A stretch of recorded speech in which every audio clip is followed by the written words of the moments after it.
2 või 3 isegi. Umbes 5 kuud, 6 kuud. 3 kuud. Eelmise aasta sügisest. Pool aastat kuskil, paar kuud sinna tänna. Minul saab juulis nüüd aasta aega täis. Grupitööga teinud, ma olen poistega rääkinud, kui ka tüdrukutel erinevaid huvitavaid tegevusi organiseerinud. Gruppides rühmajuhina, mul on 2 gruppi, 13-14-aastased poisid, siis tegelen suvekooli korraldamisega nendele samadele poistele. Olen individuaalne tugiisik 16-aastasele tütarlapsele. Mobiilse noorsootöö elustiil ja Ruuakru nendes gruppides. Ühesõnaga, ma olen üks grupijuht. Olen osalenud erinevatel koolitustel ja siis MNT elustiilil. Minul tekkis võimalus olla tugiisik ühele 17-aastasele tüdrukule. Mina olen siis osalenud MNT elustiilil, erinevaid töötubasid. Ta on andnud väga suure panuse minu täisväärtuslikuks inimese kujunemisele.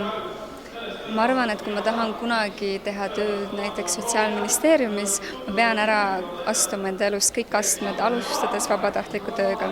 Ja üldiselt minu meelest altruistlik abistamine ja eluviis see on midagi, mis on Eesti ühiskonnas puudu ja tuleb alustada iseendast siis kasvõi. Annab eelkõige endale kogemusi, sest kui oled üliõpilane, siis tahes-tahtmata on kogemusi pigem vähe, kui tööle minna. Annab tööle kandideerimisel ikkagi kogemuse juurde ja iseendale sihtgrupiga töötamise kogemuse ja noortega töötamise kogemuse, mis on hästi oluline. Väga palju mõtlemisainet, ka elukogemust. Ta on andnud mulle kindlasti tutvusi, et ma olen juba hakanud looma seda suhtlusvõrgustikku oma tulevase töö suhtes ja kindlasti veel rohkem julgust juurde, et ja julgust ja professionaalsust võib-olla, et ma oskan suhelda noortega ja oskan oma eriala võib-olla rohkem kasutada. Ütleme, mida ta kohe kindlasti on mulle andnud, on koolis ühe arvestuse kätte andnud, aga ta on ka andnud mulle lõbusad ja head tuttavat elukogemust ja seda nii, et üldist kogemust noorsootööalast, ja ka päris palju koolitusi, mis on olnud kasulikud nii koolis kui ka muus vabaelus nagu. Tegelikult ma olen koostööd teinud Põhja-Tallinna linnaosavalitsusega ning kui ma pöördusin nende poole, et ma sooviksin kas kusagil kaasa lüüa, aidata organiseerida midagi või üleüldse mingisugust abi anda. Soovitati mul Anne-Gretega ühendust võtta ja Anne-Grete juba siis palus mul poistega rääkima tulla ja nii see läks ja nii on meie koostöö siiamaani jätkanud. Leidsin ühe teise MTÜ listi kaudu, kuhu tuli info, et selline MTÜ ja otsib endale vabatahtlikke. Leidsin netilehelt vabatahtlike värav, kuna otsisin spetsiaalselt enda jaoks vabatahtlikku tööd ja noortega tegelemine. Mulle meeldis see võimalus ja siis saatsin oma andmed. Ma õpin Tallinna Ülikoolis sotsiaaltööd, ma olen esimesel kursusel ja me käisime ühe aine raames Ruuakruuga tutvumas. Leidsin läbi vabatahtlike värava, kuna ma pidin koolis tegema vabatahtlikku praktikat, siis seeläbi ma hakkasin otsima noorsootööalast praktika kohta, kus ma saaks vabatahtlikult tööd teha ja leidsin, et Ruuakruu oleks üks parimaid neist.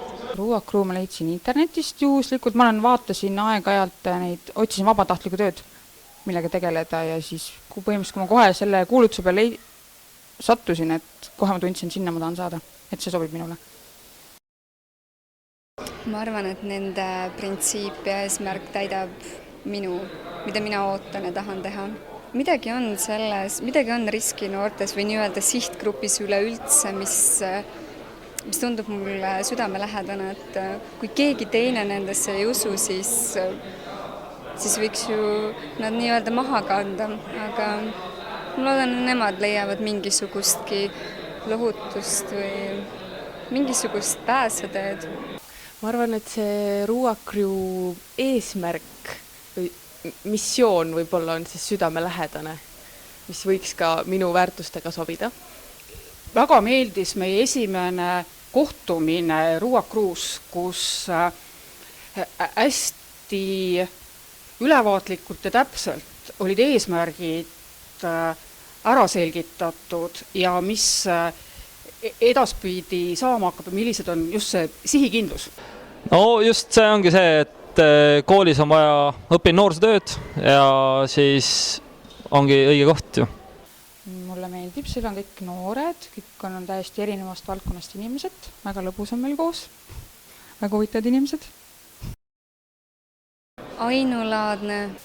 elurõõmus, Asjalik, innovaatiline, kommunikatsioon hästi paigas või noh, kommunikatsioonirikas.